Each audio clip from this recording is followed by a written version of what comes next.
इस वक्त की बड़ी खबर से बुलेटिन की शुरुआत करते हैं। बड़ी खबर है जौनपुर अपहरण कांड से जुड़ी हुई। दरअसल अपहरण मामले में धनंजय सिंह दोषी करार दिए गए हैं। सजा के ऐलान पर कोर्ट में कल होगी सुनवाई। धनंजय सिंह को हिरासत में ले लिया गया है। इस वक्त की बड़ी खबर हम आपको बता रहे हैं। सजा के ऐलान पर कोर्ट में कल होगी सुनवाई।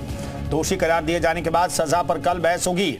जौनपुर अपहरण कांड से जुड़ी हुई इस वक्त की बड़ी खबर। कोर्ट ने अपना फैसला सुना दिया है। धनंजय सिंह को दोषी करार दिया गया है और फिलहाल जानकारी मिल रही है कि उन्हें हिरासत में लिया गया है। पुलिस अभिरक्षा में वो रहेंगे और कल सजा का ऐलान होगा।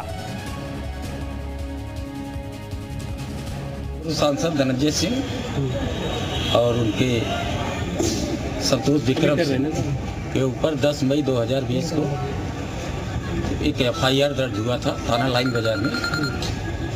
धारा 364, 386, 504 और 120B का, जिसका ट्रायल MP MLA कोर्ट शरद त्रिपाठी के यहाँ चल रहा था, जिसमें आज जो है बहस के उपरांत सजा आरोपी इन लोगों को दोष सिद्धि की गई है कोर्ट द्वारा। सजा के बिंदु पर कल सुनवाई होगी। विवेक त्रिपाठी हमारे सहयोगी इस खबर पर बातचीत करने के लिए फोन लाइन पर मौजूद है। विवेक, पूर्व सांसद को दोषी करार दे दिया गया और कल सजा का ऐलान होगा। बिल्कुल, ये बड़ी खबर है कुंदन, क्योंकि धनंजय सिंह चुनाव लड़ने की तैयारी कर रहे थे और भाजपा की तरफ से जब जौनपुर से कैंडिडेट घोषित किया गया लोकसभा का, तब उन्होंने सोशल मीडिया पर ऐलान किया था कि तैयार रहिए। यानी उनके चुनाव लड़ने की पूरी तैयारी थी। हालांकि वो चाहते थे कि बैक डोर से उन्हें एंट्री मिले और वो सांसद बने।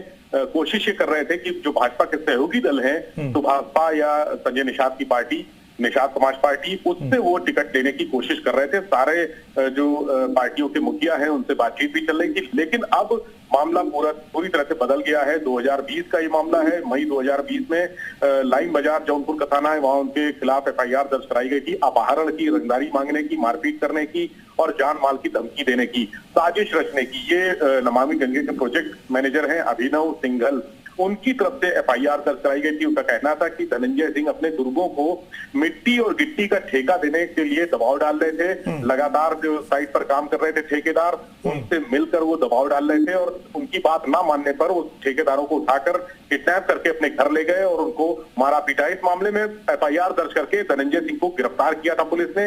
उसके बाद हाईकोर्ट से उनको जमानत मिली थी। हालांकि बीच में डेवलपमेंट ये हुआ था कि मैनेजर, जो प्रोजेक्ट मैनेजर है अभिनव सिंघल, उन्होंने अपने मुकदमे को वापस लेने की, शिकायत को वापस लेने के लिए कोर्ट में एक प्रार्थना पत्र भी दिया था। उन्होंने कहा था कि इस मामले में उनका जो स्वास्थ्य था, मानसिक तनाव की वजह से उन्होंने आरोप लगाया था, केस दर्ज कराया था, लेकिन वो किसी तरह का मामला अब आगे बढ़ाना नहीं चाहते हैं। लेकिन उनके प्रार्थना पत्र पर कोर्ट ने विचार नहीं किया और आज धनंजय सिंह को दोषी करार दे दिया है आज कोर्ट ने और कल उनको सजा के बिंदुओं पर सुनवाई होगी। तो ये कहा जा रहा है 5 से 6 साल कम से कम उनको सजा होगी। यानी अब वो चुनाव लड़ने के लायक नहीं रहेंगे। परिवार के किसी अन्य सदस्य को चुनाव लड़ने के लिए आगे करेंगे। तो धनंजय सिंह के लिए सजा यानी राजनीतिक करियर उनका खत्म हो गया। ये साफ हो गया है कि अब धनंजय सिंह का पॉलिटिकल जो करियर है वो खत्म हो गया है। अब किसी भी तरह से वो कोई भी चुनाव नहीं लड़ पाएंगे। जी, शुक्रिया विवेक इस खबर पर जानकारी देने के लिए आपका।